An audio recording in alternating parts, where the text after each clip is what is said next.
The midday sun poured its heat across the bay, turning the wide water into a sheet of blinding silver. Small boats drifted lazily in the distance, nets stretched across their sides like wings at rest.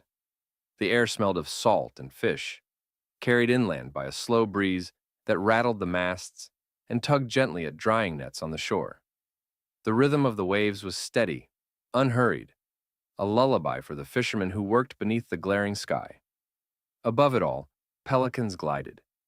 Heavy-bodied but graceful in their wide arcs, they circled in silence until one of them dipped low, folding its wings before striking the water with a splash. A moment later it surfaced, pouch dripping, wings beating once to lift it back into the air. It was a sight so familiar, no one gave it a second glance. But one bird did not follow the pattern. He was larger than most, his feathers sun-bleached near the tips, his eyes fixed on a single patch of water. Again and again he dove, wings cutting, body slamming into the same spot with a heavy crash. When he surfaced, he did not fly away as the others did. Instead, he circled tightly, croaking loudly, then dove once more into the exact same place. On shore, two men resting near their gear paused mid-conversation.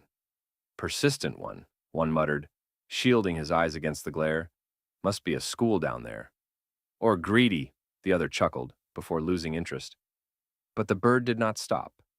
His dives grew sharper, his movements frantic, his broad wings thrashing the water into froth before he launched himself skyward again.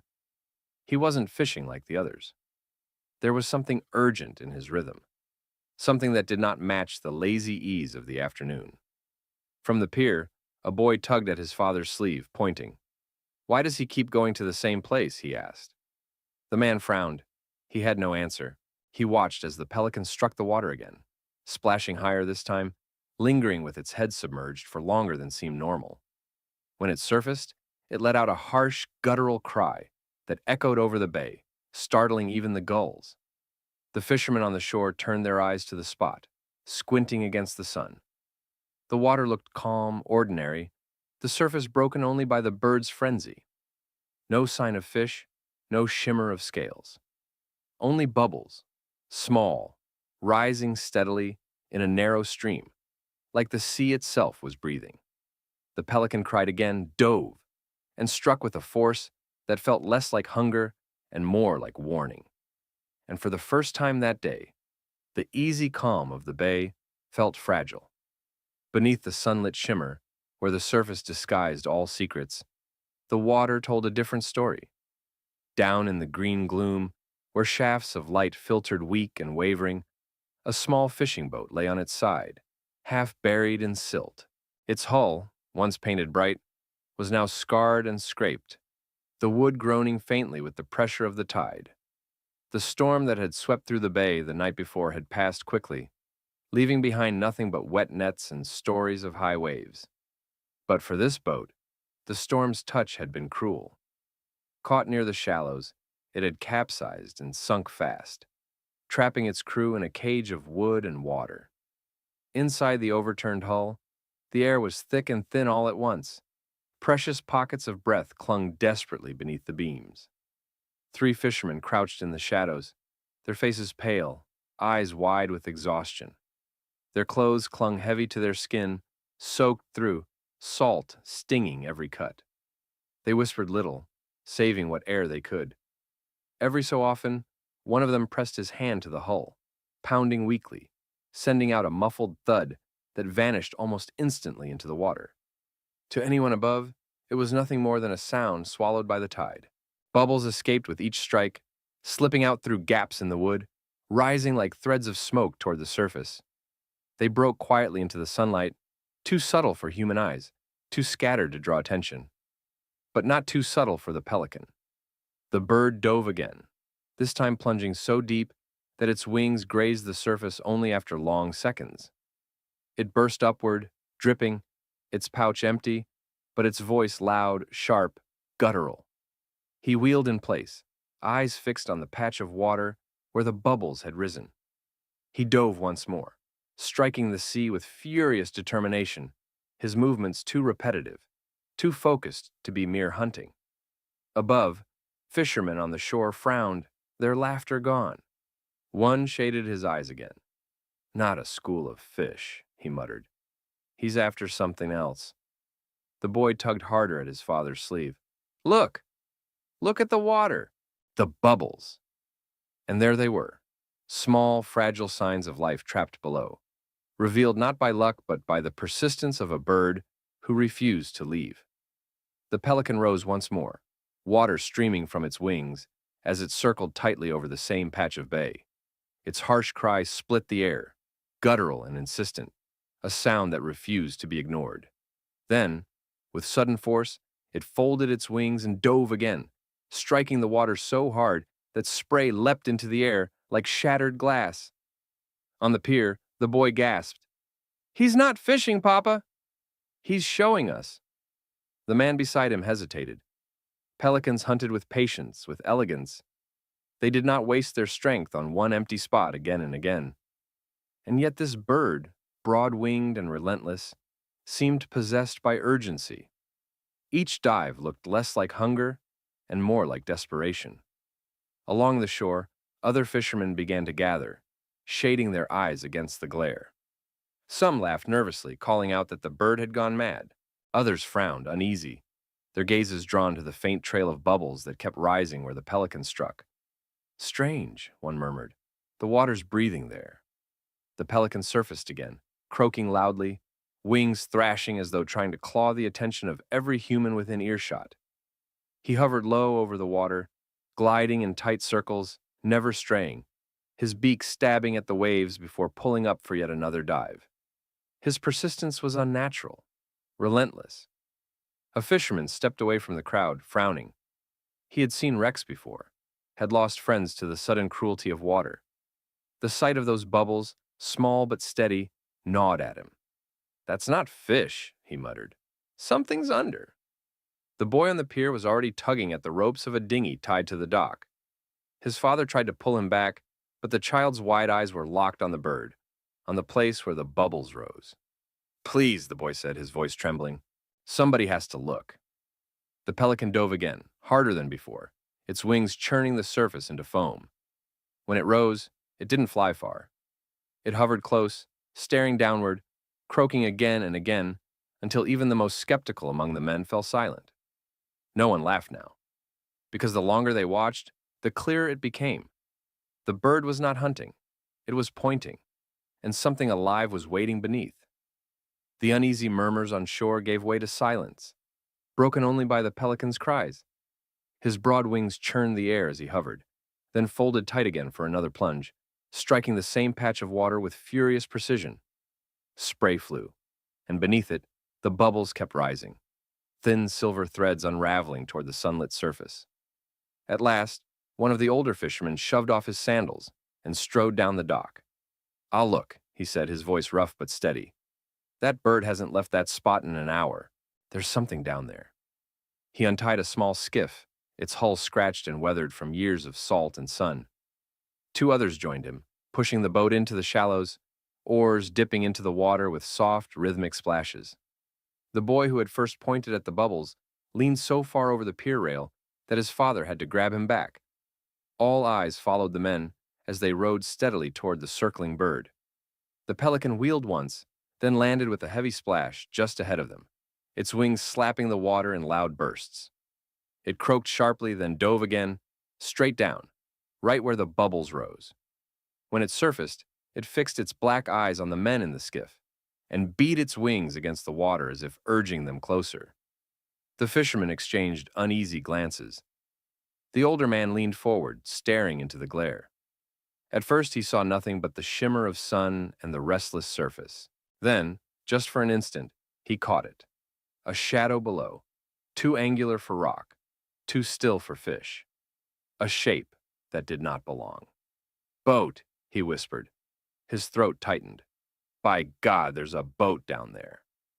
They pulled harder on the oars, the skiff gliding over the bubbles, now rising faster, as if stirred by movement below.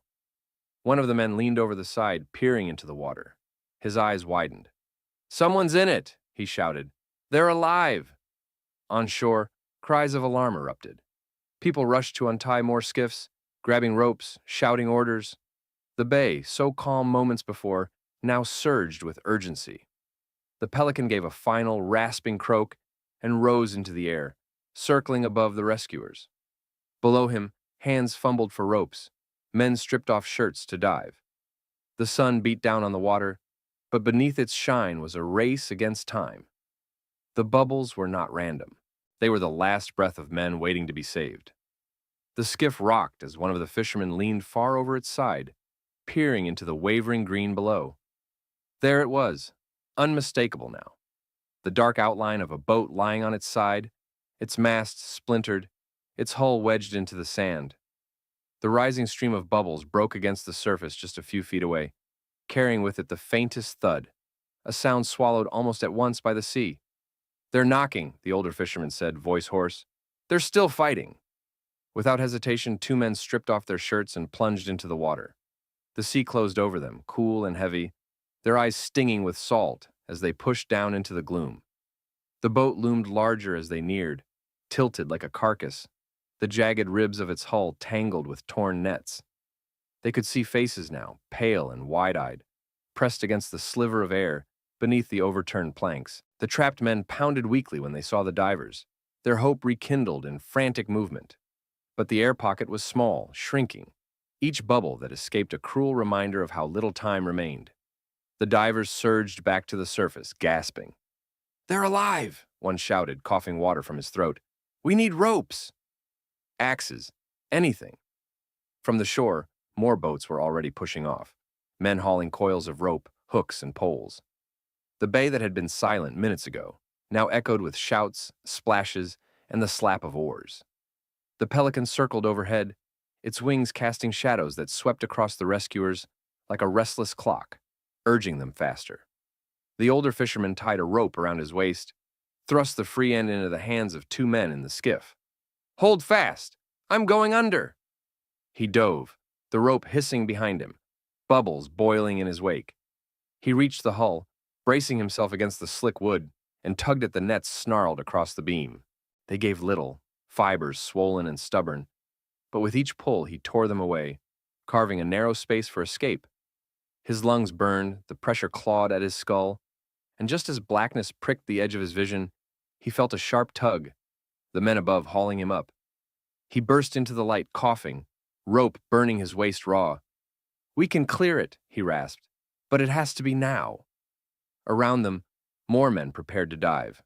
Knives glinted in the sun, ropes looped over shoulders.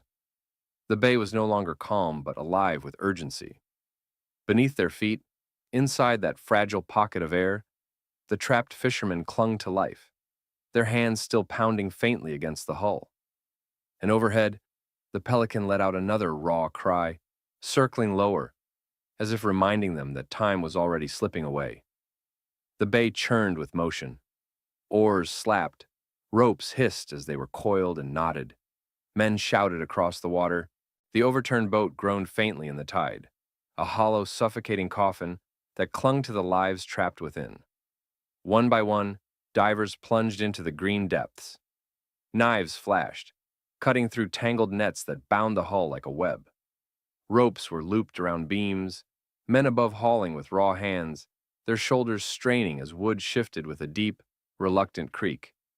Inside the wreck, the trapped fishermen clung to the last pocket of air. Their breaths came ragged, eyes wild.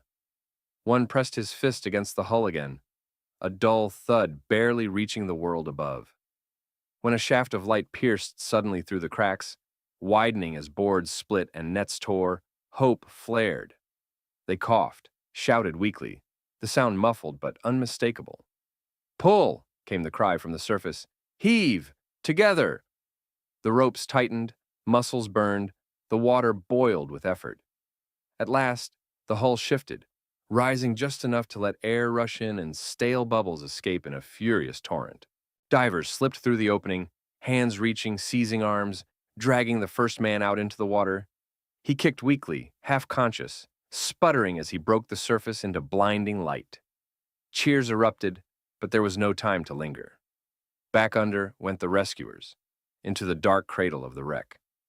Another man was freed, his chest heaving as he was pulled aboard a skiff, his lips blue, his body shaking. The last fisherman was wedged tight beneath a beam. Divers hacked at wood and net, lungs screaming for air, until finally the obstacle gave way with a sharp crack. They hauled him out, his body limp, dragging him upward through the murky water toward the glow of the sun. He broke the surface to a roar of voices. Men pulled him onto the boat, pressing hard against his chest, forcing water from his lungs. For long moments he lay still, his face slack, until a convulsion racked him and he coughed violently, spilling seawater, gasping alive. The bay fell into stunned silence, broken only by ragged breathing. Above it all, the Pelican circled once more, its wings wide against the glaring sky. It gave a final croak, deep and harsh, before soaring higher, as if its task was finished. The fishermen, soaked and trembling, clung to one another in the rocking boats, eyes turned upward. They did not laugh now. They did not dismiss the bird's strange frenzy. Because without it, this would have been a rescue too late. The sun drifted lower, painting the bay in amber and gold. Boats clustered together near the dock, their hulls heavy with the weight of exhaustion and relief. The rescued fishermen sat wrapped in blankets, shivering despite the heat, their faces pale but alive. Each breath they drew sounded like a gift reclaimed from the sea. On the pier, families crowded close, some weeping openly, others gripping the survivors' hands as though they might slip away again. The older fisherman who had first rowed out stood apart for a moment, staring across the water to the place where the Pelican still circled lazily, its broad wings catching the light. "It wasn't luck," he said softly. "It was him." That bird word spread quickly along the shoreline. Children repeated it in whispers, their eyes searching the sky. The men nodded solemnly, recalling how the Pelican had refused to give up, how it had cried, circled, and dived, until someone finally understood. From that day, fishermen no longer waved pelicans away when they crowded near the docks. They left fish scraps on the water's edge, watching the big birds swoop down with their clumsy grace. Yet one bird in particular, the pale-feathered sentinel of the bay, was treated with a reverence no gull or heron had ever known. Whenever he appeared, men paused at their nets, their eyes following his slow arcs above the tide. Some would nod, others would whisper a brief prayer, remembering how his wings had pointed the way to life when the sea had nearly claimed their own. Even years later, the story was told and retold. The day a pelican would not stop diving, the day his strange insistence pulled human eyes to a tragedy hidden beneath the waves. To some, it became a tale of instinct. To others, a legend of guardianship. But to the men who had been trapped, it was simple truth. They owed their lives to the bird who had refused to be silent. And on quiet afternoons, when the bay lay smooth as glass and the sun turned the water to fire, fishermen still looked up at the wide wings cutting across the sky. They listened for that harsh croak, and they remembered. Because once, a pelican's cry had been the sound of survival.